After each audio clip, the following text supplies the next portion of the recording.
আসসালামু আলাইকুম রহমতুল্লাহি বারাকাতুহু আলহামদুলিল্লাহ ওয়াহদাহু লা শারীকা লাহু ওয়াসসালাতু ওয়াসসালামু আলা মান লা নাবিয়্যা বাদা। সুপ্রিয় দর্শক শ্রোতারা, কোরআনে কারীমের যে কোনো সূরা পড়েন, প্রত্যেকটি সূরার এক একটা ফজিলত রয়েছে। দেখেন, সূরা কাহফ যে সূরাটা রয়েছে, সেই সূরাটির যদি জুমাবারে আপনি পড়েন, তার ফজিলতের ব্যাপারে রাসূল করিম সাল্লাল্লাহু আলাইহি সাল্লামের একটি হাদিস, যে হাদিসের মধ্যে বলা হয়েছে, মান কারাআ সূরাতাল কাহফি ফি ইয়াউমিল জুমআতি আদাআ লাহু মিন নূরি মা বাইনাল জুমআতাইন। যে ব্যক্তি জুমার দিন সূরা কাহফ তিলাওয়াত করবে, তাহার দুই জুমার মধ্যবর্তী সময়টাকে আল্লাহ রাব্বুল আলামিন নূরানি করে দিবেন। অর্থাৎ দুই জুমার মধ্যবর্তী যে সময়টা রয়েছে, আল্লাহ রাব্বুল আলামিন নূরে আলোকিত করে দিবেন।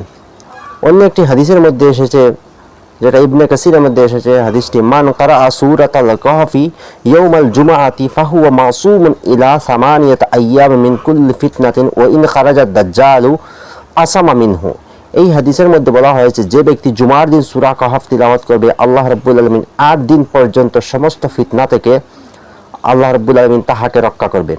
এই 8 দিনের মধ্যে যদি দাজ্জাল বের হয়ে যায়, তাহলে বলা হচ্ছে যে এই 8 দিনের মধ্যে দাজ্জাল বের হয়ে যায়, তাহলে দাজ্জালের ফিতনা থেকে আল্লাহ রাব্বুল আলামিন তাহাকে হেফাজত করবেন। সূরা কাহফের ফজিলত খুবই গুরুত্বপূর্ণ। এটা রাসূল করিম সাল্লাল্লাহু আলাইহি সাল্লাম বলেছেন, প্রত্যেকই যেন সূরা কাহফটা জুমাবারে পড়েন, তাহলে ফজিলতের অধিকারী হয়ে যাবেন।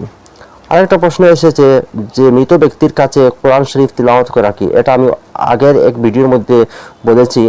দেখেন, মৃত ব্যক্তির কাছে আপনি যদি কোরআন তিলাওয়াত করেন গোসল দেওয়ার পূর্বে, এ ব্যাপারে ফতোয়ায়ে শামী সাফা জাকারিয়া 3 নম্বর খণ্ডের মধ্যে উল্লেখ করা হয়েছে, ওয়াকারিহা কিরাআতুল কুরআন ইনদাহু ইলা তামামি গুসলিহি। গোসল দেওয়ার পূর্বে মৃত ব্যক্তির কাছে কোরআন তেলাওয়াত পড়া, সেটাকে ফুকাহায়ে কেরামগণ মাকরুহ বলেছেন। সুতরাং তাহার কাছে আপনি পড়তে পারবেন না। গোসল দেওয়ার পরে আপনি তাহার কাছে কোরআন তেলাওয়াত করেন।